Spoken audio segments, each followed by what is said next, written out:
Durante más de 2 décadas hemos sido de bendición para nuestra ciudad. Son muchas las familias que han sido tocadas por el amor de Dios a través de la obra que por su misericordia Él nos ha encomendado. Buscamos hacer del Evangelio un manual de vida integral que cumpla el propósito de reflejar a Cristo en la sociedad.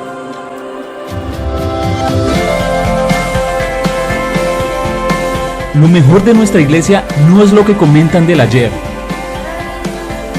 Lo mejor de nuestra iglesia es el hoy y lo que está por venir.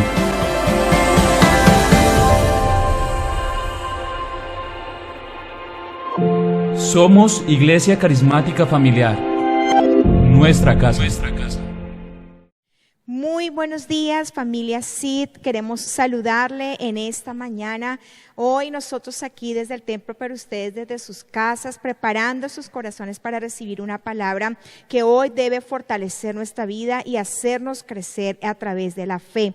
Su palabra nos enseña que la fe viene por el oír y el oír la palabra de Dios. Agradecidos inmensamente con Dios por sus bondades, agradecidos con Él por sus misericordias, por su fidelidad para con nosotros, para con nuestras familias, extrañándoles hoy no tenerlos aquí con nosotros, pero queremos agradecerle a Dios que Dios ha guardado nuestra vida y ha guardado nuestros hogares. Quiero que me acompañe esta mañana en este inicio a nuestra transmisión con una oración, donde podamos agradecerle inmensamente a Dios por todo lo bueno que el Señor ha manifestado con nosotros. Señor, te damos gracias hoy. Gracias por tus misericordias, gracias por tus bondades. Como tu palabra nos enseña, bendice, alma mía, al Señor, y bendiga todo mi ser tu santo nombre. Hoy te bendecimos, te glorificamos, te exaltamos, te damos gracias a ti, Señor, que has sido tan bueno para con nosotros, y oramos por todos aquellos que se encuentran en dificultad para que tu presencia pueda fortalecerlos y pueda levantarlos. En el nombre de Cristo Jesús te damos gracias. Hoy preparamos nuestros corazones para ti y para recibir tu palabra, maravilloso Dios. Muchas gracias. Amén y amén. Bueno, yo quiero que a continuación allí en nuestros hogares, ojalá tú puedas compartir este link también con tus amigos y familiares, y todos podamos preparar nuestros corazones para recibir la palabra de Dios, para que ella nos hable y nos edifique. Sin antes decirle que queremos hacer esta convocatoria para el próximo lunes. Estaremos confirmando el horario, puede ser a las 6 de la tarde o 7 de la noche, poder reunirnos presencialmente en nuestro auditorio, en nuestro templo, para recibir y para que a través de esta convocatoria podamos todos unidos recibir mucho más del Señor. Así que sin más, quiero que prepare su corazón, y todos los que hoy se han reunido en casa, en familia, para escuchar este mensaje. Que Dios los bendiga. Familia SID, un abrazo, muchas bendiciones en este día. Bueno, primer día de la semana. Hoy nos ha tocado transmitir desde nuestra sede norte, y bueno, compartir con ustedes una palabra desde aquí, desde la parte virtual, pero sabiendo de que somos bendecidos por parte de Dios. Vamos a compartir entonces este mensaje. Yo quiero que usted me acompañe, por favor, al Salmo capítulo 138, el versículo número 3. Y dice el salmista de la siguiente manera: el día que clamé, me respondiste, me fortaleciste con vigor en mi alma. Vamos a orar. Padre, te damos gracias en el nombre de Cristo Jesús por este tiempo de predicación, por este tiempo de ministración, por este tiempo de bendición, Señor. Te pedimos, Dios de la gloria, que seas tú hablándonos, ministrándonos, cambiándonos, transformándonos por el poder de tu palabra, en el nombre de Cristo Jesús. Amén y amén. Bueno, he titulado este mensaje de la siguiente manera: el día que clamé, me respondiste. El Salmo capítulo 138 es un salmo escrito por David. Este salmo se le conoce como el Salmo de la gratitud o el Salmo del favor de Dios. David era un gran adorador, pero también era un gran orador. A David le gustaba orar a Dios. Y este salmo comienza con una de aquellas frases que, a mi parecer, es una de las frases más importantes que puede expresar cualquier ser humano. El Salmo 138, el salmista comienza diciendo de la siguiente manera: te alabaré con todo mi corazón. David sabía que era alabar y adorar a Dios de corazón. Por eso en vano no ostenta el honroso título de ser llamado un hombre conforme al corazón de Dios. Por lo tanto, esta enseñanza no va a ir tanto enfocada en la adoración, sino en la oración. El salmista expresa una verdad acerca de nuestras oraciones y acerca del clamor. Él dice: el día que clamé, me respondiste. Uno de los mayores errores que puede cometer cualquier creyente actual es orar simplemente para cumplir una práctica espiritual. Hay muchas personas que oran, pero incluso ya ni siquiera esperan una respuesta a su oración, porque ellos creen que el solo hecho de orar es un instrumento y es un mecanismo poderoso para entablar una relación con Dios. Y de alguna manera eso es cierto. Entendemos que nos comunicamos con Él, que nos relacionamos con Él, que nos conectamos con Dios a través de la oración. Pero el salmista expresa que el día que él clamó, el Señor le respondió. Por eso recuerdo las palabras textuales de Jesús cuando expresó en uno de los evangelios: y todo lo que pidiereis en oración, creyendo, lo recibiréis. Aquí encontramos una promesa, y una promesa de respuesta, una promesa de resultados, una promesa para todo aquel que clama, le pida a Dios, creyendo, dice la palabra, el Señor le responderá, y no solamente le responderá, sino que recibirá lo que ha pedido. Ahora, analizo claramente que incluso los discípulos, antes de que pedirle a Jesús que les enseñara a predicar, lo primero que le dijeron al maestro: enséñanos a orar. Todo creyente tiene un derecho básico, y es que sus oraciones y cada una de sus peticiones sean respondidas y sean contestadas por Dios. Por eso en esta mañana y en esta hora quisiera estudiar algunos personajes bíblicos que un día clamaron a Dios y Dios le respondió. Y a través de este estudio, corto estudio de estos personajes, podamos entender algunos secretos, algunas pautas de oraciones que hayan la respuesta. Entonces vamos a analizar algunos de ellos, vamos a analizar y a entenderlo a través de la palabra. El primero, le he llamado, o vamos a hablar sobre este personaje, Jabes el Ilustre. En el primer libro de Crónicas, capítulo número 4, el verso número 10, dice la palabra del Señor lo siguiente: e invocó Jabes al Dios de Israel, diciendo: oh, si me dieras bendición y ensancharas mi territorio, y si tu mano estuviera conmigo y me libraras del mal para que no me dañe. Me gusta cómo termina este versículo. Y dice la palabra: y le otorgó Dios lo que pidió. Sin duda alguna, esta es una de las oraciones más maravillosas de toda la Biblia.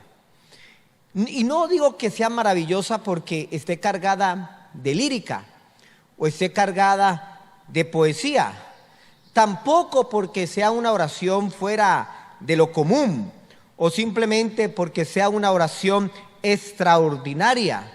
Sin duda alguna, la oración que hace Jabes es una oración revolucionaria, pero cuando uno analiza todo el contexto y todo lo que él menciona en la oración, en realidad nos damos cuenta que fue una oración sencilla. Lo único que yo puedo entender es que Jabes invocó al Dios correcto, en una época donde el pueblo de Israel invocaba a otros dioses. Porque comienza el pasaje diciendo: e invocó Jabes al Dios de Israel. Él es el Dios único, real, poderoso y verdadero. Jabes invocó al Dios creador de los cielos. y de la tierra. Y hizo de esta oración una oración exitosa. ¿Por qué podemos decir que es una oración exitosa? Porque la palabra es concluyente al decir, y le otorgó Dios lo que pidió.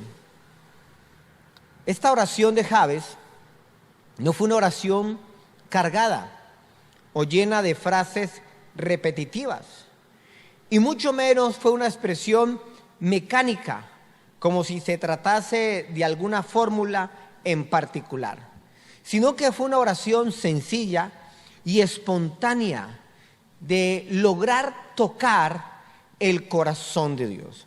Y en esta oración está plasmada 4 peticiones muy básicas y muy concretas. Lo primero que Jabes pide es bendición. Escuche muy bien. Jabes pide bendición. Y él comienza con una exclamación, porque él dice, oh, si me dieras bendición. Cuando uno ora por bendición, lo que está implorando para su vida o para nuestra vida es el favor de Dios. El término bendición en el Antiguo Testamento viene de una expresión hebrea, que es la expresión hebrea beraka, que significa textualmente engrandecer, pero que sobre todo significa favorecer, significa la calidad de recibir lo bueno de parte de Dios. Jabes quería ser bendecido por Dios y lo establece a través de una oración. Clamó y al final del pasaje, como ya les había dicho, Dios le otorgó lo que él había solicitado. Lo segundo que expresa Jabes en la oración es provisión, literal, porque luego él dice, Señor, si ensancharas mi territorio. Y hay que entender para un judío qué significaba ensanchar su territorio. Ensanchar el territorio significaba esto, pues obviamente representaba provisión, porque tendría más campo para el cultivo, tendría más campo para el ganado, tendría más campo para la vida productiva. Y obviamente la solicitud, algunos dirán, pastor, quizás no es una solicitud un poco materialista, porque literalmente la petición fue específica. Aquí no estamos hablando de un territorio espiritual, porque algunos espiritualistas, no, es que eso fue espiritual. No, fue literal. Lo que estaba pidiendo Jabes era más tierra para poder producir, más tierra para poder sembrar, más tierra para poder que su ganado pudiese pastar. Ahora, él estaba pidiéndole al Señor que lo ensanchara, que lo engrandeciera. Y creo que en este tipo de solicitudes, amada iglesia, no hay pecado. Yo creo que todos anhelamos un crecimiento integral, un crecimiento bajo la cobertura y la bendición, pero sobre todo la provisión de Dios. Luego Jabes clama al Señor por poder. ¿Por qué digo que clama por poder? Porque él le dice al Señor, Señor, y si tu mano estuviera conmigo. Está clamando por la mano de Dios. La Biblia dice que en la diestra, es decir, en la mano del Señor está el poder. Y entiendo a través de esta palabra que entonces Jabes está clamando por autoridad. Está clamando por un respaldo específico de parte de Dios. Es más, uno puede leer por allá en el libro de los Hechos, que dice textualmente la palabra, que la mano del Señor estaba con ellos. Y por causa de que la mano del Señor estaba con ellos, dice textualmente que gran número creyó y se convirtió. Es decir, que la oración de Jabes fue tan concreta y tan específica que anhelaba el poder de Dios sobre su vida. Y luego termina esta oración tan sencilla y revolucionaria de Jabes diciéndole: Señor, para que me libres del mal, para que el mal no me dañe. Está clamando por protección. Y ahí entendí lo que el salmista escribía en uno de sus salmos, el Salmo capítulo 91, que hace referencia al salmo de la protección, cuando dice textualmente la palabra: caerán a tu lado 1000 y 10.000 a tu diestra, mas a ti no te llegará. Y aquel que ha sido engendrado por Dios, dice la palabra, Dios le guarda y el maligno no le toca. Tenemos que creer que en estos tiempos de angustia, que en estos tiempos de pandemia, amada iglesia, el Señor nos guarda, el Señor nos protege, porque caerán a nuestro lado 1000 y 10.000 a nuestra diestra, mas a ti ni a mí nos llegará. Dios te guarda, Dios me guarda y el maligno no nos toca. Al final, Jabes clamó y Dios le respondió.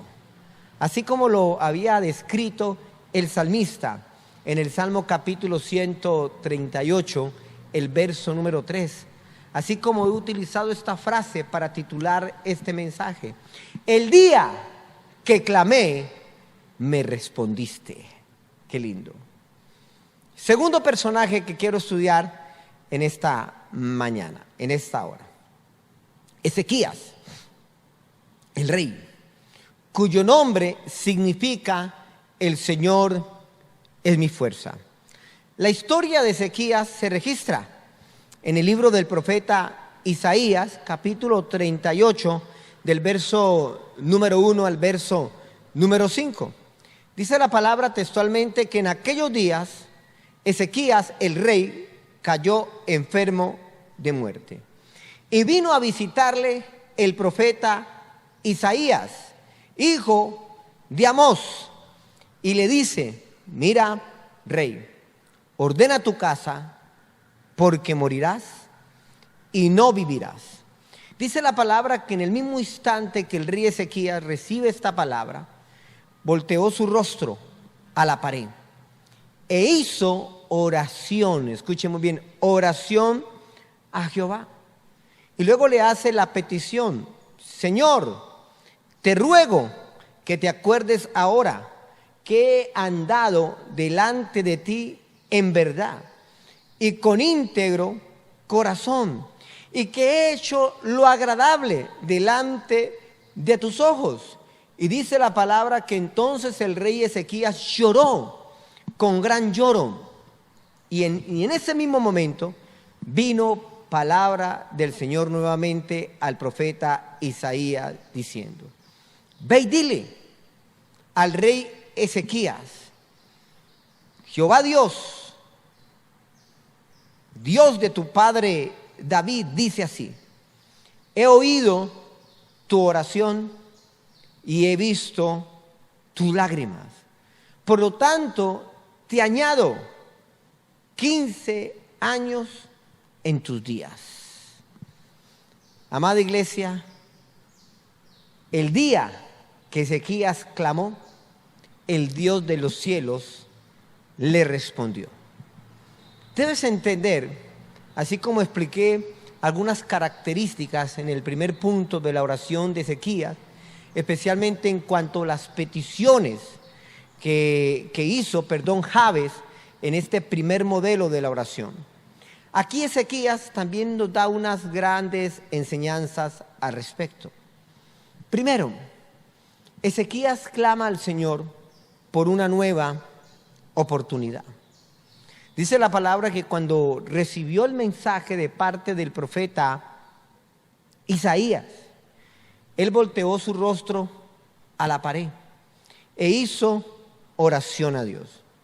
Y esa oración no era simplemente para resignarse a lo que el profeta le había dicho o el mensaje que Dios le había enviado a través del profeta. Él estaba esperando, como dice el salmista: en el día de la angustia clamé y tú nos respondiste. para él eran momentos de angustia, para él eran momentos de dificultad, para él eran momentos de ansiedad. Pero luego habla sobre un segundo asunto que yo creo que no podemos pasar por alto. Y lo segundo es que el rey Ezequías le pide a Dios que haga memoria. Le dice al Señor: oh Jehová, te ruego que te acuerdes ahora. ¿De qué tenía que hacer memoria el Señor? De que el rey Ezequías había caminado delante del Señor con rectitud, había caminado con integridad en su corazón, y que gran parte de su vida había hecho lo agradable delante de sus ojos. Ahí pude entender que Ezequías tenía unas reservas y que tenía algo que Dios podía tomar en cuenta. Y me puse a pensar sobre esta petición. Y es lo que pensé fue lo siguiente: tenemos tú y yo reservas delante de Dios. Podemos decir al Señor que haga memoria de nuestra integridad, que haga memoria de cómo hemos andado delante de Él en verdad, que Él haga memoria de todo lo agradable que hemos hecho delante de sus ojos. Si tendremos esa reserva, valía la pena o valdría la pena poder recordar si en medio de nuestras oraciones le podemos decir al Señor que haga memoria. Ezequías apela a la integridad de su corazón. Y esto me recuerda al versículo con el cual introducimos este mensaje. Lo recuerda el Salmo 138, verso 3. El día que clamé, me respondiste. Pero en el versículo número 1 dice la palabra textualmente que David comienza diciendo: te alabaré con todo mi corazón. Mi corazón. Estamos hablando no de oraciones superficiales, sino de oraciones profundas. Oraciones salidas de nuestro corazón. El rey Ezequías se quebrantó delante de Dios, en medio de su clamor y en medio de su ruego, porque dice la palabra: y lloró Ezequías con gran lloro. Pero al final, su oración dio fruto, su oración dio resultados, su oración dio respuesta de parte de Dios.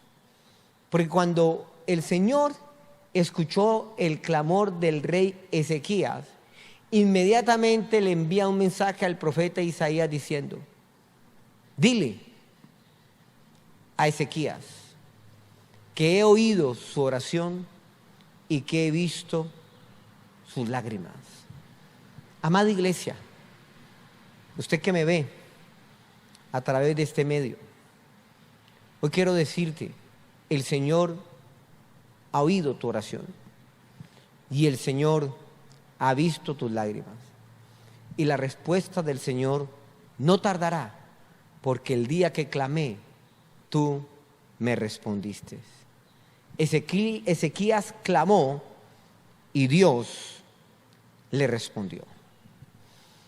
Hay otro personaje en la Biblia que sus oraciones tuvieron respuesta, que un día clamó al Dios de los cielos y Dios no lo dejó en vergüenza. El siguiente personaje es Elías, el profeta.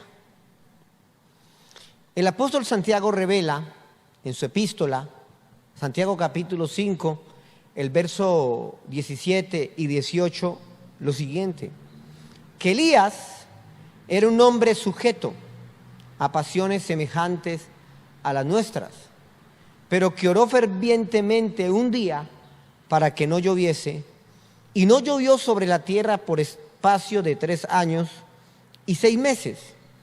Y otra vez oró, y el cielo dio su lluvia y la tierra produjo fruto. De la oración de Elías también podemos aprender varias cosas. La primera oración que estudiamos, la oración de Jabes. La segunda oración, la oración de Ezequías. Y la tercera oración, la oración de Elías. Lo primero que aprendemos, y nos lo enseña o lo revela el apóstol Santiago, es que Elías era un hombre. ¿Qué significa esto? Que Elías, solo por el hecho de ser profeta, su naturaleza era humana. Era un hombre, no era un superhumano, sino que era un hombre, porque el apóstol Santiago dice, Elías era un hombre y punto. Lo segundo, Elías tenía pasiones semejantes a las nuestras. En términos concretos tenía debilidades. Es más, cuando uno lee Santiago capítulo 5, verso 17 y verso 18, y usted lo lee en la Nueva Versión Internacional, la Nueva Versión Internacional habla de debilidades semejantes a las nuestras. ¿Qué me indica esto? Uno de los mayores errores que cometemos a veces los cristianos o los creyentes es pensar que por causa de nuestras pasiones o por causa de nuestras debilidades no somos dignos de clamar a Dios, y mucho menos somos dignos de que el Señor nos responda, de que el Señor otorgue, de que el Señor obviamente envíe una respuesta. Y entonces entendí que no se necesita ser perfecto, sino tener la actitud correcta para clamar a Dios. Porque hay gente que incluso se atreve a decirle a uno, como pastor o como líder, diciéndole, pastor, ore por mí, o diciéndole a su líder, ore por mí, porque yo sé que cuando usted ora, Dios le oye, como marcando esa diferencia de que ellos no pueden ser escuchados, de que sus oraciones no pueden ser atendidas, porque quizás no se creen lo suficientemente dignos, o porque quizás tienen debilidades, imperfecciones.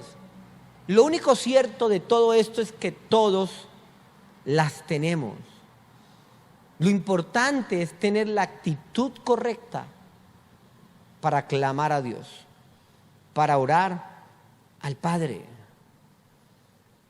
Hay otra enseñanza que podemos percibir a través del profeta Elías, y es que su oración se caracterizó por realizarse con fervor. Se requiere fervor en la oración.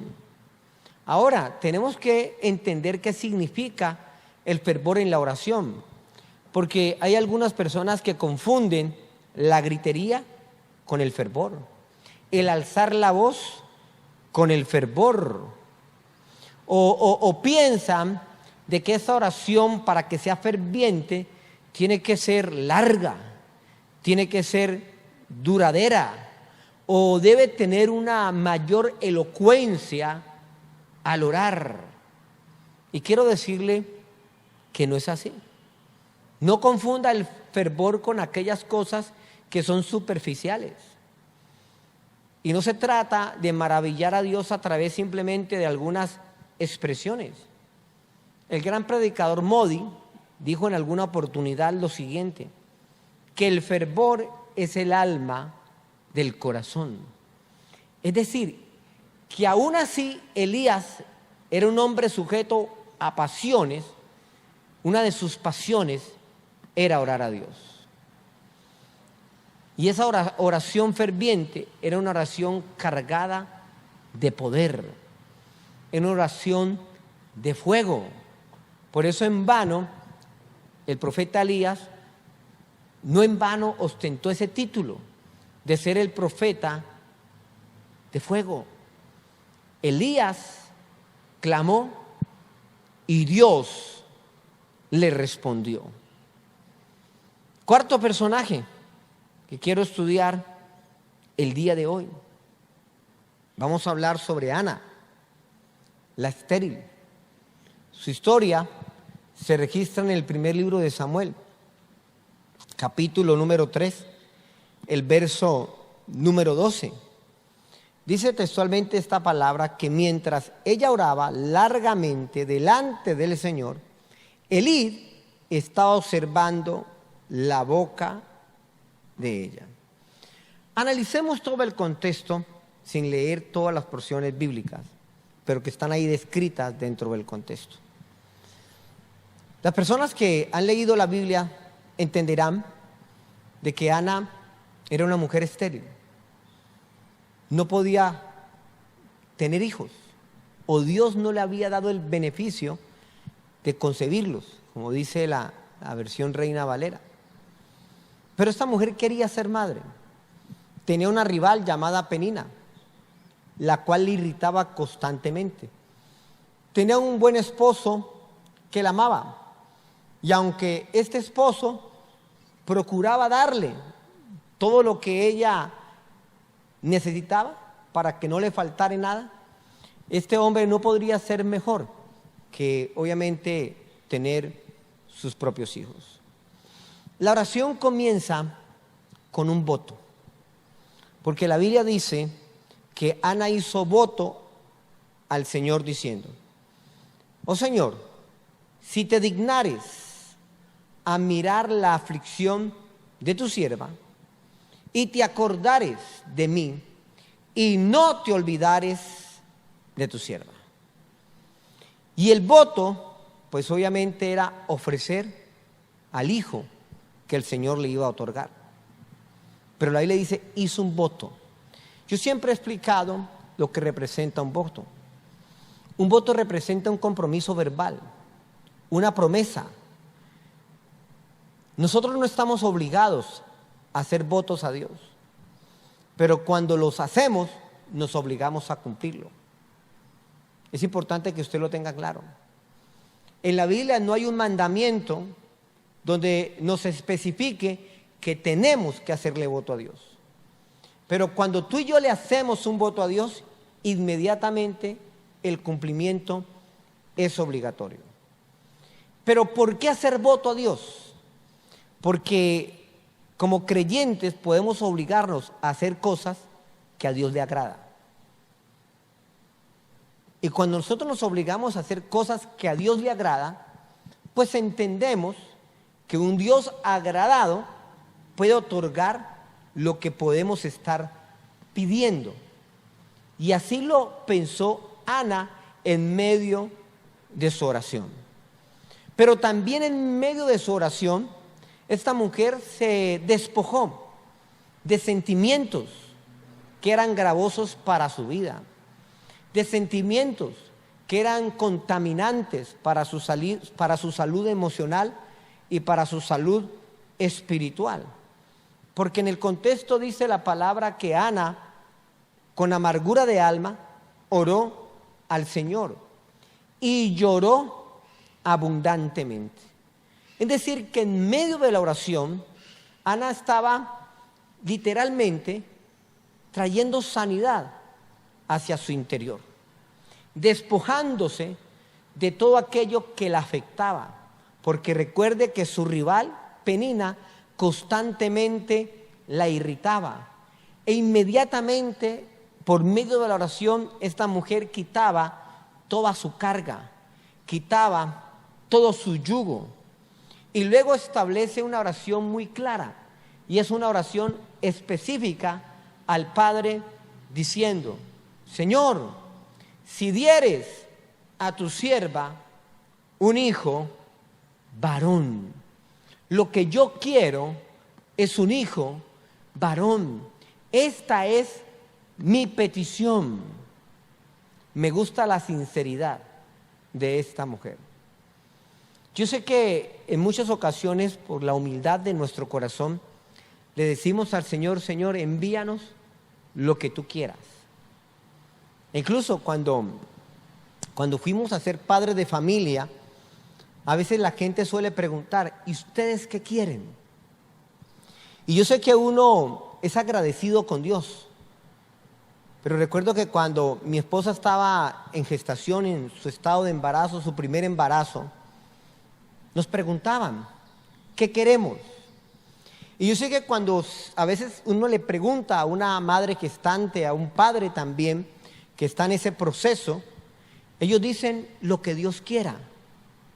Lo que Dios quiera será bien recibido. Y es así, lo que Dios quiera será bien recibido. Y a veces no nos atrevemos a pedir lo que deseamos. Y yo recuerdo que yo le decía a mi esposa, yo quiero que sea mujer. Y le clamamos a Dios por una niña. Y puedo decir de que esa oración Dios no la respondió como la pedíamos. El día que clamé, me respondiste. Ahora, la oración de Ana fue una oración perseverante.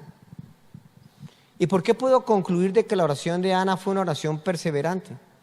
Porque dice la palabra que ella oraba largamente delante del Señor. Así nomás. Y eso me habla de perseverancia, de constancia, de permanencia. Y podemos leer en el primer libro de Samuel, capítulo número 3, 19 al 20, ya para ir finalizando este tema, que levantándose de mañana, dice la palabra que ambos se fueron a su casa en Ramá. Y Elcana se llegó a Ana, su mujer, hablando en intimidad. Y cuando Elcana se llegó a ella, dice la palabra que el Señor se acordó de ella.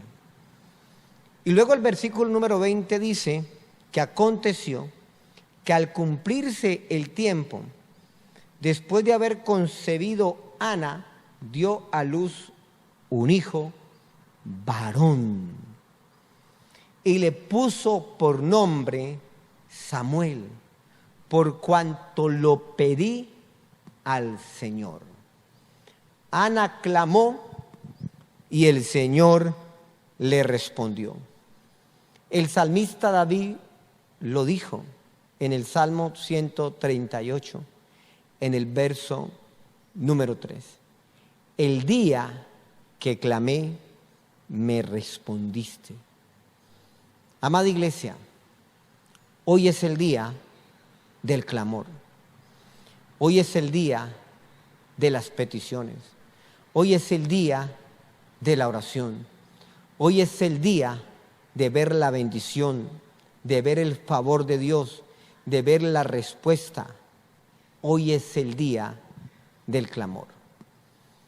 Vamos a orar y vamos a clamar porque el Señor nos responderá.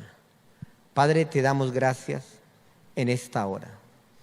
Dios de los cielos, te bendecimos. Y hoy entendemos, Dios de poder, que así como un día el salmista clamó y tú le respondiste, hoy clamamos y tú nos responderás. Y el salmista expresaba diciendo, me fortaleciste con vigor en mi alma. Te alabaré, Señor, con todo mi corazón. Todos nosotros los creyentes tenemos ese derecho de ser escuchados, de nuestras peticiones ser contestadas, entendiendo, Dios de la gloria, que clama al justo y tú le oyes y le libras de cada una de sus angustias. Señor, me tomo este tiempo para orar por la iglesia. Me tomo este tiempo para orar por nuestras familias. Me tomo este tiempo, Dios de la gloria, para bendecir a todas aquellas personas que están, Señor, conectadas con nosotros el día de hoy. Oramos, Dios de poder, por sus hogares. Oramos, Espíritu Santo, por sus hijos. Oramos, Dios de la gloria, por sus familias. Hoy clamamos, maravilloso Dios, para que seas tú enviando la respuesta oportuna, exacta, Señor, en el nombre de Cristo Jesús de Nazaret. A Jabes Dios le otorgó lo que pidió. Al rey Ezequías el Señor le añadió 15 años más de vida. Al profeta Elías oró para que no lloviese y no llovió. Y luego oró para que lloviese y dice la palabra que la tierra fue refrescada con la lluvia y ésta empezó a dar su fruto. Ana oró y dice la palabra que Dios le respondió. Ninguna oración, ningún clamor estará exenta de la respuesta, estará exenta de la fe necesaria para recibir lo que le clamamos y lo que le pedimos al Señor. Bueno, amada iglesia, así hemos llegado prácticamente al final de este tiempo de ministración, de este tiempo de compartir la palabra. La verdad, es una mañana de bendición, pero sin duda alguna tenemos una necesidad profunda de congregarnos, de estar reunidos. Y como lo he venido sosteniendo de manera reiterativa, la iglesia se debe reunir. Por eso el día de mañana, lunes, sea a las 6 o a las 7, dependiendo de los comunicados oficiales, tendremos servicio. ¿En qué consiste? Si el toque de queda de mañana lunes comienza a partir de las 8, nuestro servicio será a las 6 de la tarde, de 6 a 7:30. Pero si el toque de queda comienza a las 10 de la noche, nuestro servicio será a las 7 de la noche, para que estén atentos. Espero que todas las personas que deseen acompañarnos podamos estar el día de mañana congregados, reunidos. Nos hace mucha falta poder reunirnos, poder congregarnos, poder estar, y siempre que nosotros abramos este lugar, que usted nos pueda acompañar. Bueno, también quiero decirles y bendecirles en esta hora que usted puede bendecir la obra del Señor a través de los canales. Tenemos unos canales dispuestos, y estos canales los vas a encontrar aquí en pantalla, en los cuales tú puedes entregar tus ofrendas, tus siembras voluntarias, y puedes enviarnos a través de nuestra línea de WhatsApp el soporte. Les amamos, les bendecimos a todas aquellas personas que han sido fieles y que han entendido la bendición del dar y la bendición del sostener la obra del Señor. Bueno, no siendo más, amada familia y amada iglesia, les esperamos vernos pronto, confiando en el Señor. Y bueno, como siempre le digo a toda la congregación, que el Señor les continúe bendiciendo.